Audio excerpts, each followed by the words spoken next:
That one glorious word represents more than just the geography between the Sabine and the Rio Grande. It represents a unique idea and way of life. A life of rugged individualism, proud self-reliance, gritty toughness, and fierce independence. That is what made Texas, and that is what will save her again. Howdy, folks. Sam Houston here. I want to thank you for tuning into the Feed Bandit podcast.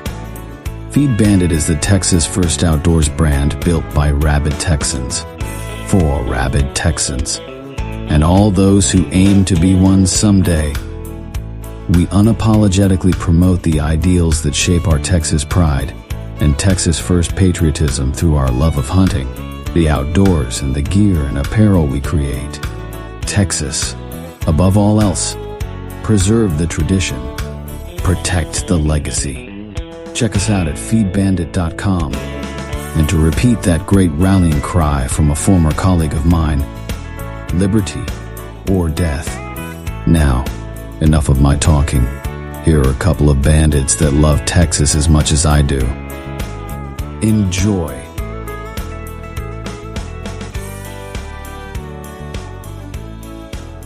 Howdy, friend. Welcome back to the Feed Bandit podcast. Jimmy back with you. Today we've got another educational episode for you. We'll be talking about deer scrapes and rubs, but first, a little bit of Texas history. Did you know that there was a rebellion in Texas prior to the official, I guess you could call it, Texas War for Independence, 1835, 1836. And that rebellion was called the Fredonian Rebellion. The Fredonian Rebellion was a dispute between the Mexican government and the Edwards brothers, Hayden and Benjamin. Hayden Edwards received his impresarial grant on April 14th, 1825. It entitled him to settle as many as 800 families in a broad area around Nacogdoches in eastern Texas. Like all impresarios, he was to uphold land grants certified by the Spanish and Mexican governments, provide an organization for the protection of all colonists in the area, and receive a land commissioner appointed by the Mexican government. He arrived in Nacogdoches on September 25th, 1825, and posted notices on street corners to all previous landowners that they'd have to present evidence of their claims or forfeit to new settlers. This naturally offended the older settlers. Edwards' grant was located in a different part of the country. To the east was the neutral ground, inhabited mostly by fugitives. To the north and west were Indians. To the south was Austin's colony, and in Nacogdoches itself were the remnants of previous filibuster expeditions that had failed.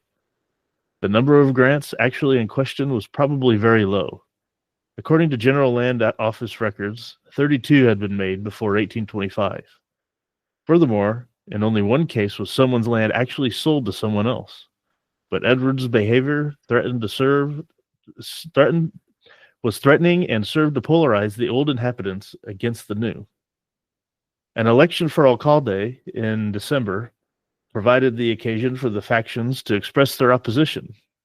So alcalde being like the chief municipal kind of magistrate type position.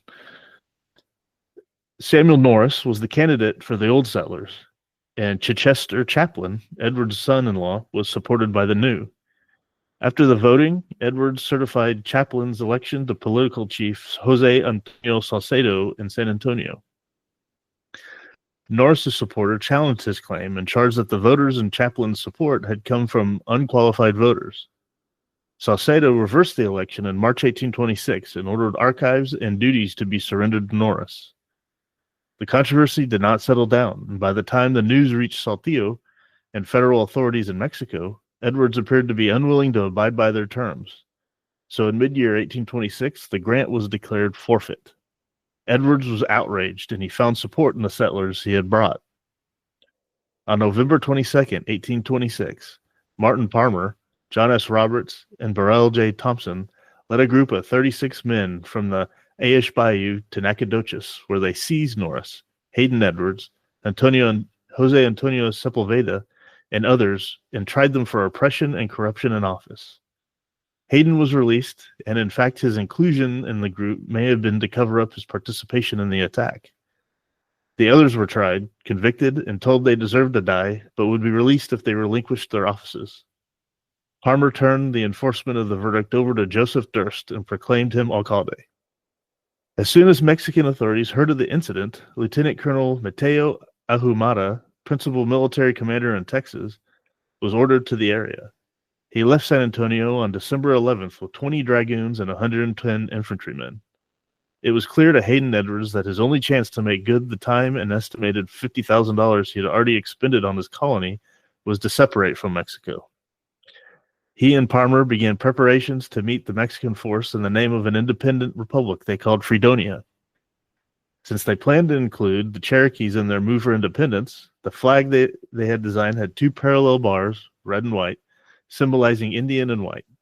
In fact, although a treaty was signed with the Indian leaders, Richard Fields and John Dunn Hunter, that never materialized.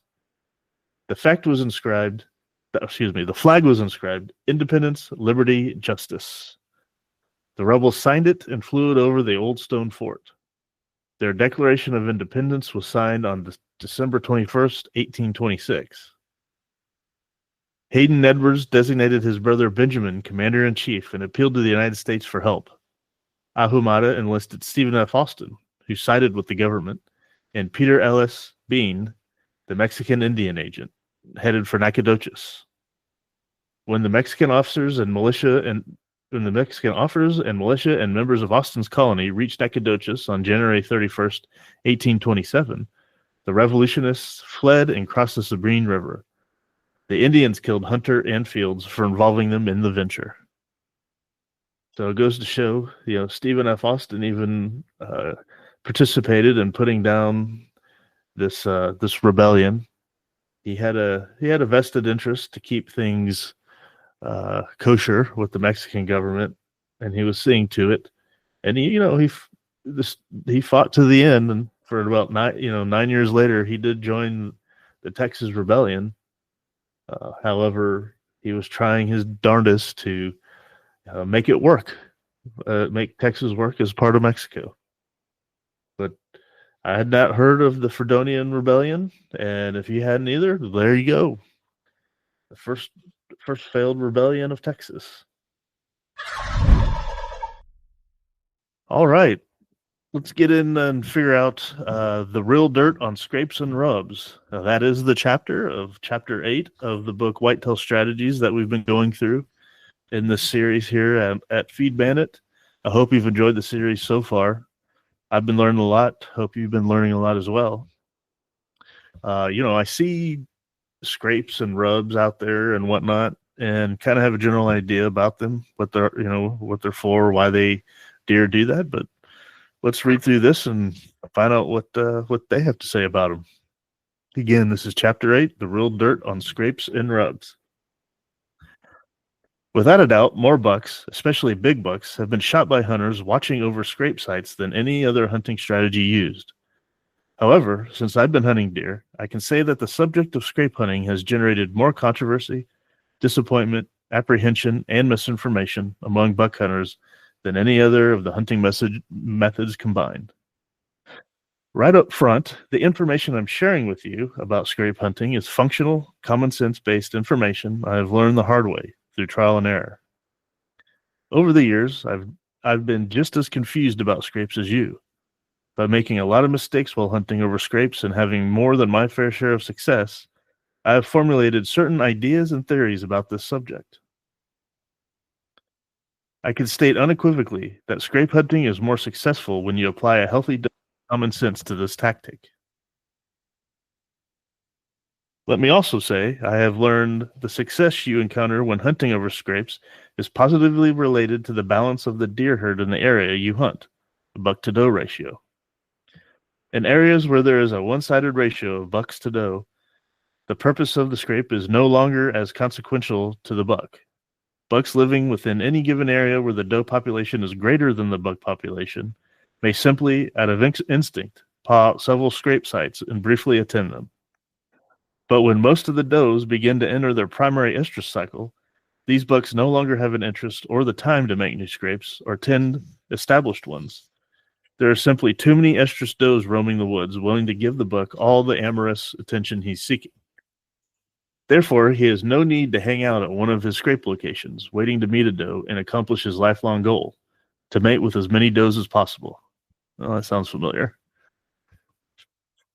This is why those who hunt in the wilderness areas that don't have a high population of deer, but have a buck and a doe population equitably balanced, have better success when hunting over scrapes. Areas like the remote regions of northern Maine, the Adirondack Mountains in New York, and a province like New Brunswick in Canada are classic examples. In these remote areas, the scrape site plays a critically important role as a convenient meeting site for deer. It is the most practical place for a horny buck to meet a hot doe. Want a comparison? When you were in your teens, did you go to the library to meet a girl? Or did you go to a dance club, bar, or the beach? I'll bet the latter. You knew where the odds were best for you to meet someone from the opposite sex who was looking to enjoy a night out. The same holds true for a buck. Instinctively, he knows the best and quickest place to meet a hot doe is over a scrape. Therefore, it's important to keep in mind these factors as we discuss scrapes. Not only do they work best in areas where the ratio, balance, and age structure of both sexes of deer herd is ideal, but also in remote places where there are so few deer, again, equally balanced, that the quickest and easiest way to locate each other is at a scrape site. These factors will determine how often scrapes are used by resident bucks. It's also important to understand that although one buck may make a scrape, does also make scrapes, other bucks and does may use this scrape. Most of the time, this is related to the pecking order established in July and August. According to some biologists and experts, the optimum sex ratio of one buck to every 3 deer creates terrific scrape hunting conditions, providing all the other factors related to scrape hunting are favorable. The best sex ratio for any deer herd is ideally a herd managed with a ratio of 1 to 1. At this point, I know you're asking, what are the other factors? And talking with different biologists while writing this book, they analyze the following components when figuring out if an area will have optimum scrape making and activity levels: the buck to deer ratio, numbers of mature bucks within the herd, numbers of mature doe within the herd, age structure of both sexes, and general health of the herd. In addition, there are hunting factors to also consider when determining how successful scrape hunting will be, such as time of year, wind patterns in the area hunted, weather conditions, and how far the deer move between bedding, social, and feeding areas. And my favorite, because I think it's the most important factor when it comes to everything related to deer hunting, whether you're hunting a disturbed or undisturbed deer, i.e. hunting pressure. Are you hunting deer that are relaxed or are spooky? Getting back to optimum sex ratios and the sex ratio, as the sex ratio increases, which means the balance becomes less than 1 buck for every 3 doe, scrape making and activity and the results from hunting over them decreases appropriately. For most of you reading this book, the real hard truth is that you probably don't live in an area with an ideal sex ratio. You probably hunt in an area that is heavily hunted. Therefore, you're probably hunting deer that are disturbed. So can scrape hunting be an effective hunting strategy for you? You bet. It will just take a common sense approach and plan for hunting scrapes to make you a successful scrape hunter. First, try to locate areas that don't receive much hunting pressure. Some of my best success with scrape hunting has been in populated suburban areas while chasing bucks I called backyard bucks. By the way, I dedicated a whole chapter to this adaptable buck. By just simply doing a little research by yourself and without making any fanfare to your hunting companions about what you're doing, you can find ideal out-of-the-way places to hunt scrapes. Remember, whenever you locate a good scrape or discover a big buck, keep it to yourself. It doesn't take but the slightest bit of pressure, and that could mean just one other hunter entering this buck's bailiwick to alert him to the fact that he's being hunted. The result will be the buck will become more cagey, and hunting him will become much more difficult. Hunting pressure is a hunter's second worst enemy, with wind being the first. Ideal places to search out secluded scrape areas include small islands and rivers, small patches of brush or woodlots, private estates, the smaller the better. Lands owned by corporations, military bases, manufacturing plants, church properties, land surrounding suburban reservoirs, golf courses, country hospitals, small outlying strip malls, rural airports, and one of my favorites, prisons. All these areas usually get overlooked by hunters who are afraid to ask for permission to hunt from these property owners, or simply because hunters don't believe these small pieces of land can offer great deer hunting. I could tell you here and now, it is worth your effort to carefully check these places out. If you can't hunt within the areas I mentioned, hunt as close to the property borders as possible. If none of these types of places are available to you, and you hunt on public lands that are heavily hunted, here's the key to successful scrape hunting on public land. Get off the beaten track. I normally don't recommend a hunter must go way back in to score on a good buck. However, when it comes to using a scrape hunting strategy on public land, it's better to hunt further in. Besides getting yourself away from the crowd, you're likely to discover some remote swamp or cedar patch that will be alive with fresh primary scrapes. The bucks in these areas are usually bigger, and there are usually more of them. When you find an area with undisturbed bucks, especially mature bucks, you have found a scrape hunting hotspot. The competition between mature bucks not undergoing heavy hunting pressure is intense, and this is the single most desirable factor when scrape hunting. For years, I've listened to disappointed hunters explain to me how they have had little success when hunting scrapes. Their reasons are wide and varied.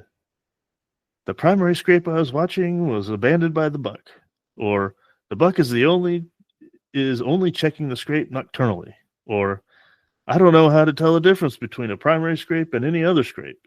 And the one I used to relate to, I watched a primary scrape for days without ever seeing a buck.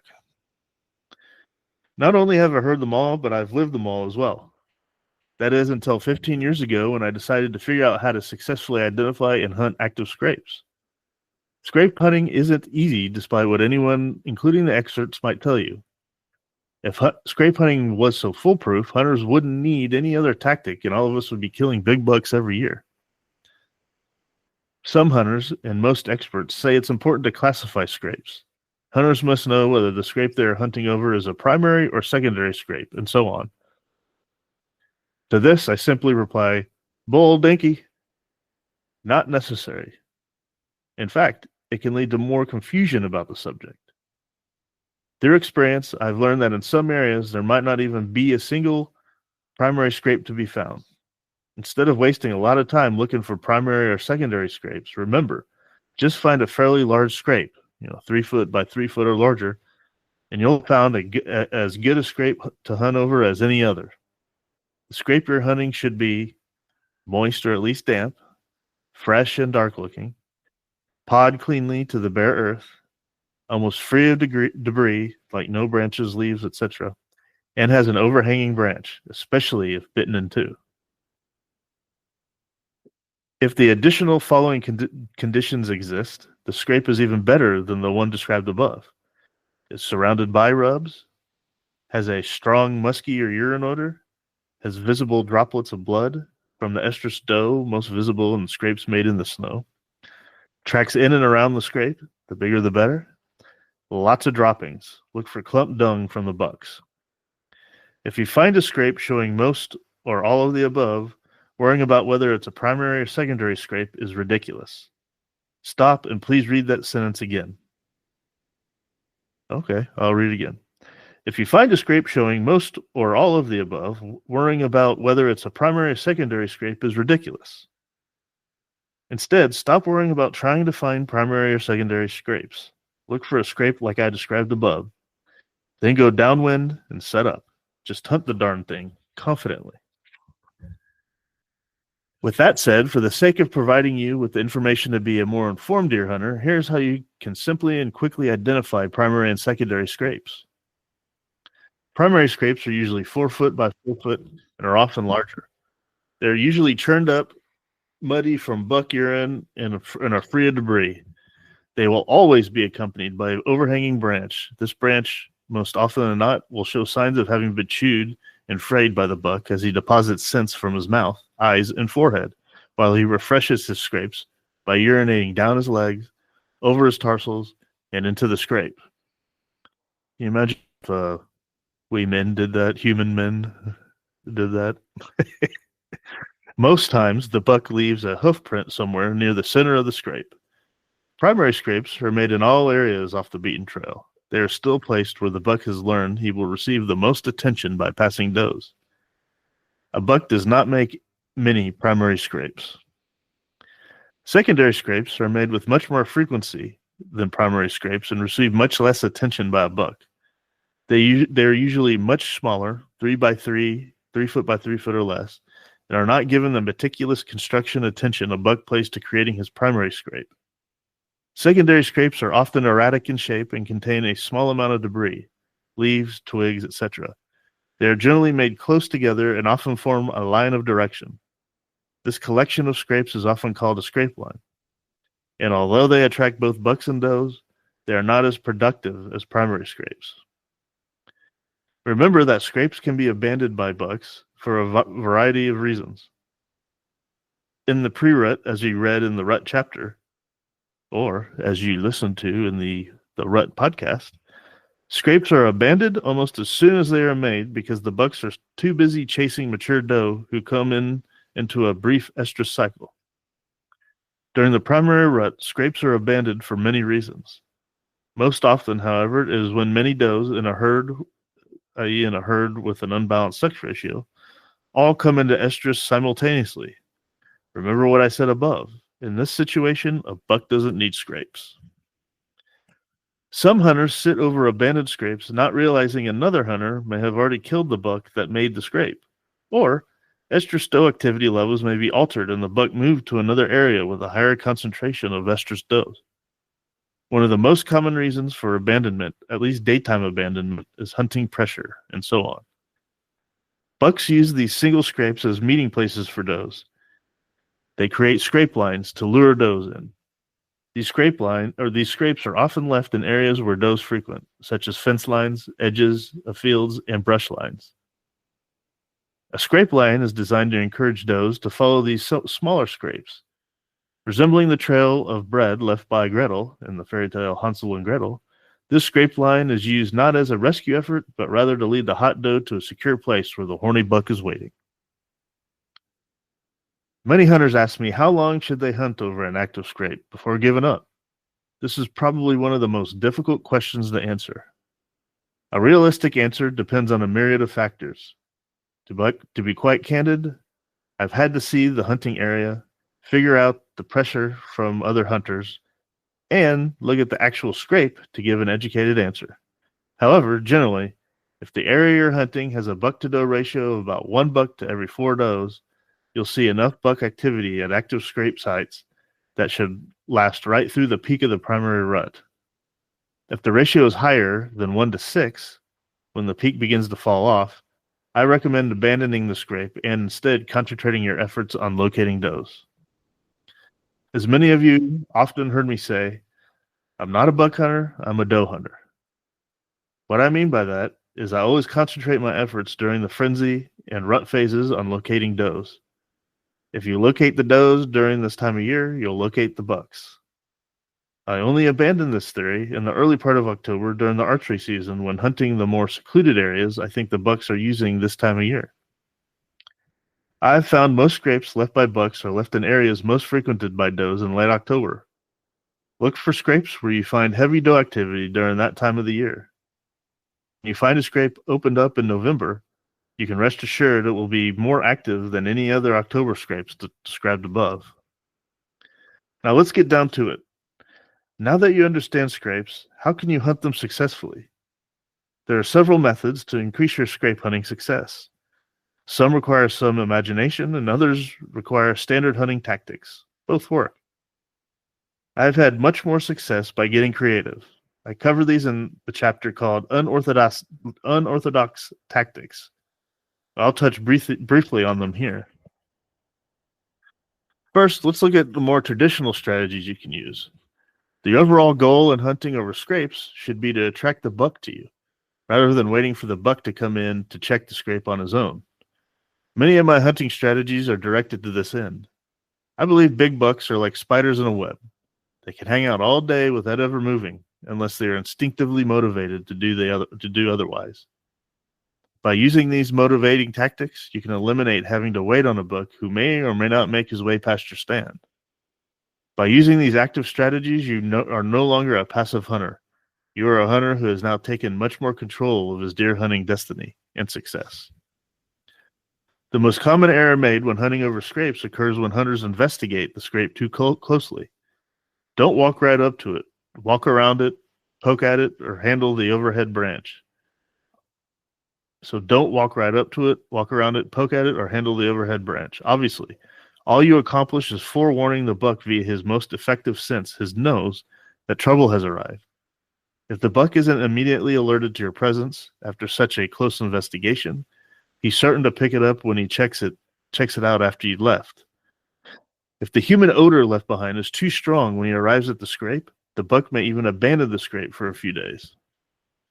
So, scrape hunting rule number 1 is to investigate all scrapes from a distance of several yards. If you want to investigate a scrape more closely, make sure the soles of your boots, whether they are rubber or leather, are washed clean with a non-scented scented cleanser. I wash the bottom of my hunting boots at least every other day. Wow. Dedication there. Also, carry surgeon's gloves and use them if you think you have to poke around or plan to create a mock scrape. And touch anything in and around the scrape. Next, even if you take all the precautions above, don't stay at the scrape longer than necessary. Scrape hunting rule number 2. The next thing to avoid is setting up too close to the scrape. For bow hunters, I recommend setting up no closer than 15 yards and no farther than 30 yards. Getting within 15 to 20 yards is a roll of the dice, as any buck approaching a scrape usually checks out his surrounding before he comes in. When I get this close, I make sure I'm thoroughly concealed. For firearm hunters, I recommend never getting closer than 30 yards, and most times I suggest setting up 50 to 75 yards away, depending upon how thick the cover is. Always set up downwind of the scrape. If you've ever been at one of my seminars, you've heard me say this again. The problem with hunting scrapes is that most bucks have learned to check their scrapes downwind and from the safety of cover. They only venture forth when the wind currents tell him that a hot doe has come into the scrape, or when he smells the urine or tarsal gland of a competitive buck. In either case, he'll come in to investigate. It is this type of behavioral response that has enabled me to create several unusual tactics that can provide you with some amazing results. Spider syndrome. I discovered this when a hunter at one of my seminars related the following story to me. At the end of my seminar, he said, "Peter, I was hunting a big primary scrape when I was in Maine. Every morning when I went back to the stand, I saw that buck use the scrape the night before. After spending several days watching the scrape all day long without ever seeing a buck, I decided on the last day to leave early and slowly stalk along a logging road on my way back to the lodge. I thought I would get lucky and jump a buck and not go back home empty-handed." Without taking a breath, the discouraged hunter went on to say, "When I decided to get up, I grabbed my wool day pack. When I swung it around my shoulder to put it on my back, the scrape got caught in the brush behind me, and it made noise when I pulled it free. The strap got caught in the brush behind me. It made noise when I pulled it free. Then I grabbed my rifle, and as sure as heck, the sling got hung up in the brush and made more noise when I pulled it free. At this point, I was thoroughly pissed off. So when I took a few steps back, I snapped a branch. Now I was really mad. So I kicked the branch as hard as I could. I was so angry. Once the branch stopped skidding along the leaves, I heard branches breaking and leaves crunching. Almost instantly, there was a big racked buck standing less than 10 yards from me. Before I could get my gun off my shoulder, he made me, whirled, and was gone. Before I could say a word, the hunter turned and melted off into the crowd. That night in the hotel, I thought about what he said. It was so obvious that I couldn't believe I never thought of it before then. This hunter motivated the buck into responding. He was probably sitting within 100 yards of this buck the entire week he was hunting the scrape. For whatever reason, perhaps the wind was carrying his human odor toward the buck. The buck never approached the scrape while the hunter was there. Perhaps the buck had been hunted hard by other hunters before this hunter arrived and decided the best time to check the scrape was nocturnally.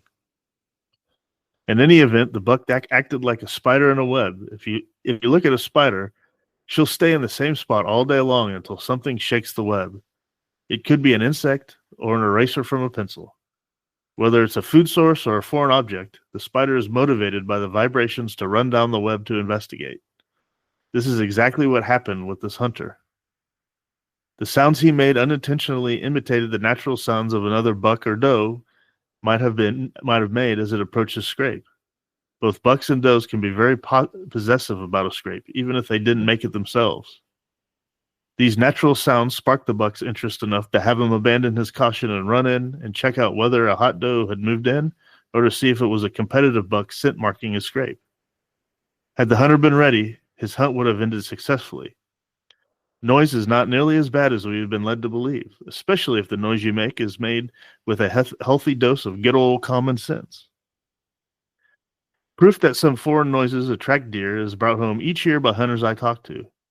Often, I've been told about how a buck ran in as a hunter was climbing a tree with his portable tree stand. Obviously, the buck responded to the sounds of the stand scraping against the bark of the tree. Others have told me about bucks running in after snapping off branches to clear shooting lanes. Still others have related stories how bucks have come in while they sawed or chopped saplings.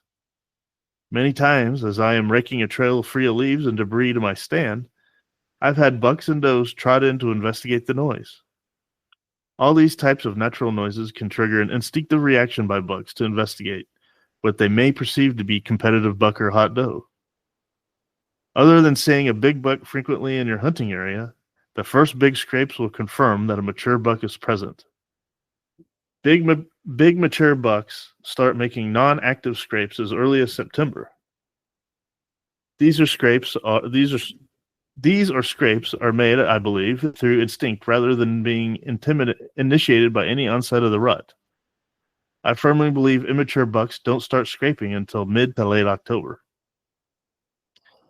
The best time to hunt scrapes is not during the actual peak of the primary rut, but as I mentioned in the chapter about the rut, rather a week earlier during the frenzy period. By being informed and knowing how to take advantage of hunting scrapes, you will capitalize on this interesting and challenging facet of deer hunting. So there's a picture here, and he puts the comment under it, a picture of a deer rubbing. And he puts the comment, try using antlers to rub a nearby sapling. The noise often attracts other bucks. Other than finding a fresh scrape, discovering a rub irrefutably gets the adrenaline flowing in deer hunters. Without actually seeing the buck, we know he passed this way. It gives us momentum. We become confident that we are hunting in an area with bucks. Like scrapes, however, rubs have also been a source of controversy and misinformation, creating a quagmire of confusion about the subject. Determining why a buck makes a rub and when and where he makes it has been the preoccupation of many biologists and deer hunters alike. Unfortunately, the information gathered about rubs for the most part has only created more questions than answers. The trick with rubs is to separate fact from misinformation. Rubs have important implications for deer hunters. To begin with, bucks do not make rubs solely for the purpose of removing velvet from their antlers. Bucks remove their velvet on bushes, saplings, and with their rear hooves. In fact, many bucks even tear off loose velvet with their teeth and eat it. On occasion, they remove small pieces of stubborn velvet by rubbing their antlers on a tree. However, the primary reason bucks make rubs is to first establish a visual and olfactory, or scent, signpost to other bucks and even does. Rubs are part of their complex system of communication. Understanding this simple fact can help you sort out all the other important implications of rub making by bucks. Bucks don't rub a tree just to rub it or solely to strengthen their neck muscles. They rub trees to establish their position in the herd, to warn off inferior bucks, to attract does, and to release frustration. But the behavior of rubbing goes much farther. As a buck rubs a tree, he releases scent from his forehead gland. This pheromone or scent also acts as a sexual stimulant to does. Some biologists believe the scent left after a buck has rubbed a tree can actually stimulate does into their estrus cycle. It is something similar to how horse breeders use a stallion as a teaser to get the mares primed to breed. Does interpret rubs as sexual signposts. The more they see and smell, the more primed they become. I once read that some biologists believe that these pheromones act as biological stimulants, which can induce early ovulation in does. Instinctively, bucks realize this, and even before the rut begins in earnest for the does, bucks begin to make rubs. Made lethargically at first, these are the rubs you see in September and early October. Then as the buck's own testosterone levels increase, his instinct to make and deposit scent on more and more rubs becomes a preoccupation with them, accounting for the dramatic increase in rub sightings by hunters in late October and early November. Some biologists go as far as saying that the more bucks rub in a given area, the more likely an early estrus will take place among does. The bottom line here is that if you're hunting in an area with an exceptional amount of buck rubs, you may experience rutting behavior earlier than normal, a fact that would be overlooked if you weren't aware of the consequences of excess rubbing activity. Rubs indicate a lot more, too. Many of us have heard that small rubs are made by bucks with small racks and big rubs are made by bucks with big racks. While this is generally true, it is not written in stone. In order to better determine if a rub was made by a yearling or by a mature buck, examine each rub carefully, even if it was made on a small sapling tree. Big bucks leave a couple of telltale signs on their rubs. Inevitably, a mature buck will leave small gouges from the points on his antlers in a tree. In addition, a lot of times rubs made by mature bucks will be no longer than a normal rub, starting almost at the base of the tree and going up higher than a normal rub. Also, the tree will usually have some broken branches or maybe even have its trunk bent or broken. Rubs can also indicate a travel pattern. During my early days of deer hunting, I found a single rub entering the woods from a cornfield. As I examined it, I discovered several more rubs and somewhat of a line heading deeper into the woods. Obviously, a buck came from the field where he was eating or attending does, and on his way back to his bedding area, made or added to the rubs I'd discovered. As I continued into the woods looking over the rubs, I glanced back toward the field. To my surprise, I saw another line of rubs, about 50 yards away from the rubs I was looking at. Interestingly, they were made on the opposite side of the trees I was looking over. Clearly, the buck made this line of rubs as he exited the woods and made his way to the field. Most bucks will take a morning route that is different than their evening route. At any rate, after finding several small gouges in the rub trees, I determined the buck had some points on his antlers. I decided to hunt the area that evening. I posted along the line of rubs that made their way into the field. At 4:30 p.m., an 8-point buck made his way through the woods, headed to the field. As he stopped to rub a small sapling tree directly in line with the other rubs I'd examined earlier in the day, I shot him. I have used rubs to determine the general direction or travel patterns of bucks ever since, and so can you. I've also used rubs to help me determine the core area of bucks. When you discover an area of rubs that are clumped in close proximity of one another and are in a semicircle, you've more than likely discovered the very heart of a larger buck's core area. Often, but not always, these spots are off the beaten trail. They are frequently very close to a buck's preferred bedding spot. A spot a big buck will go to when he seeks solitude from hunting pressure. I use this tactic on a mountain I hunt in my hometown.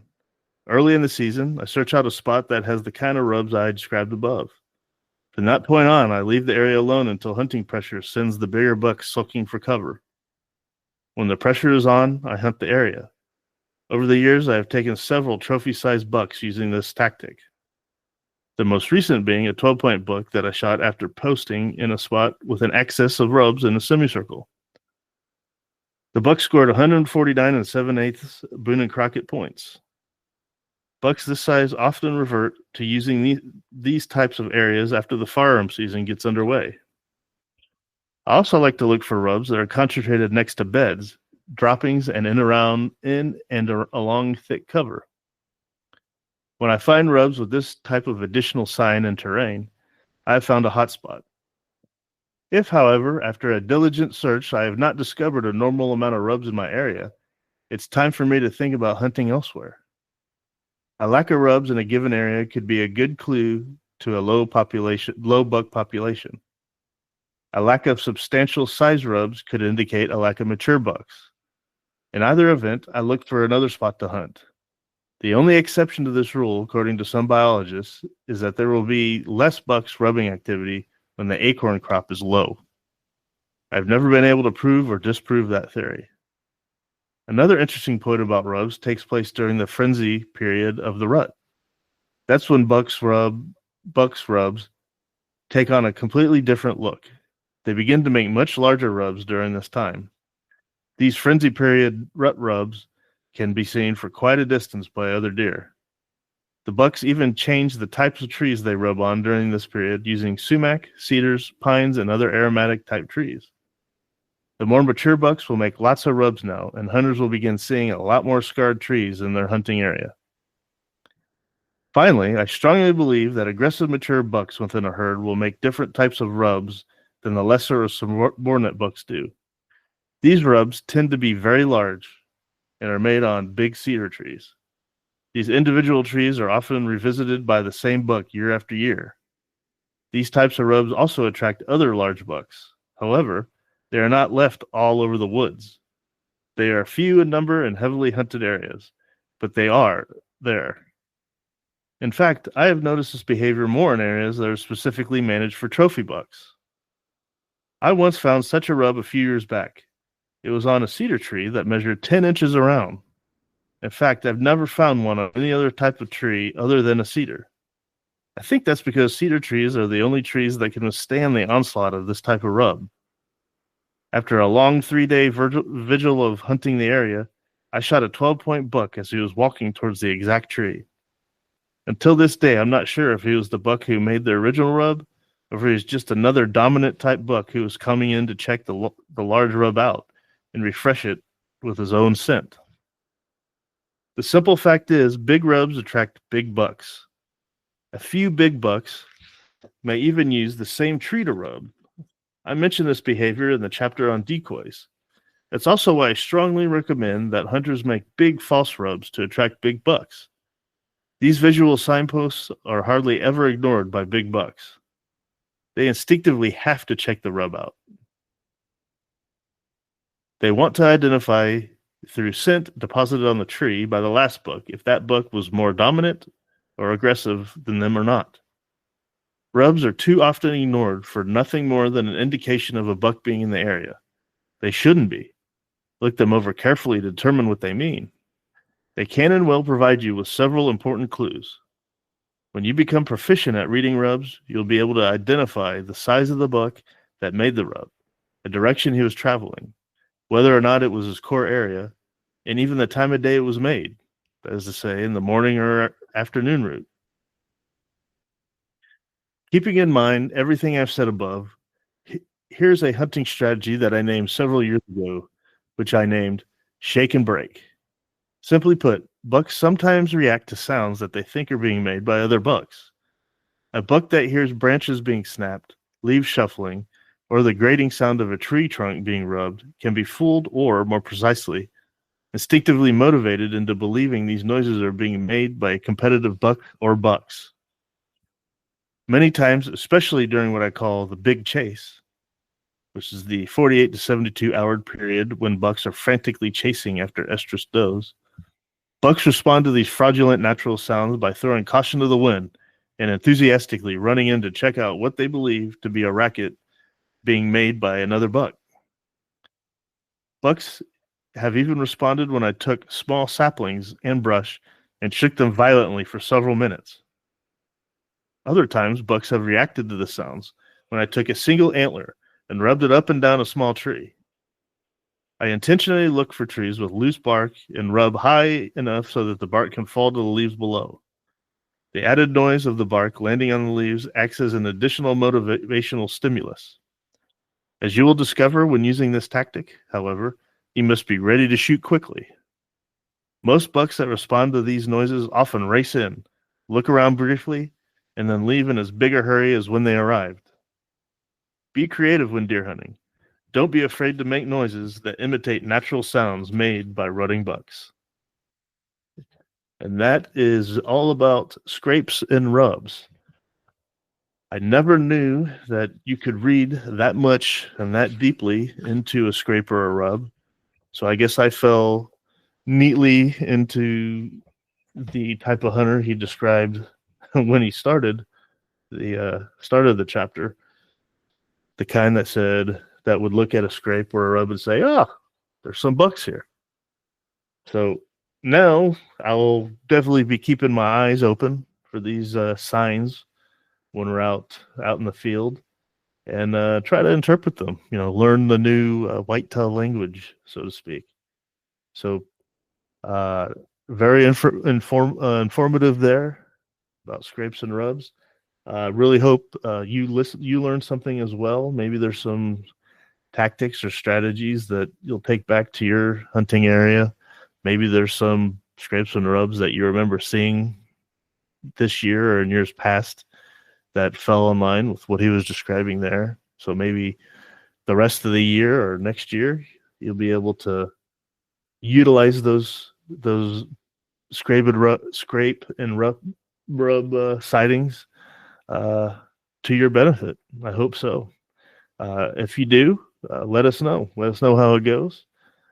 We will love to hear from everybody out there. Send us topic ideas, questions that you might want to have us give our opinions on, or any feedback that you might have about the podcast. We'd love to hear it. Also send us some, your cool hunting stories. Would love to read them on air. Let us know if you want us to, use your name or not. That'd be, an ideal situation, one way or the other. But we'd love to read them. And that's about it. That's about it for this one. So, as we like to say on here, remember, support your local feed store and all those small businesses in and around where you hunt. They're there for you, so you be there for them when you're down in that area for all your hunting and life needs. So with that, I will leave you and hope to see you on the next edition of the Feed Bandit podcast. Take care.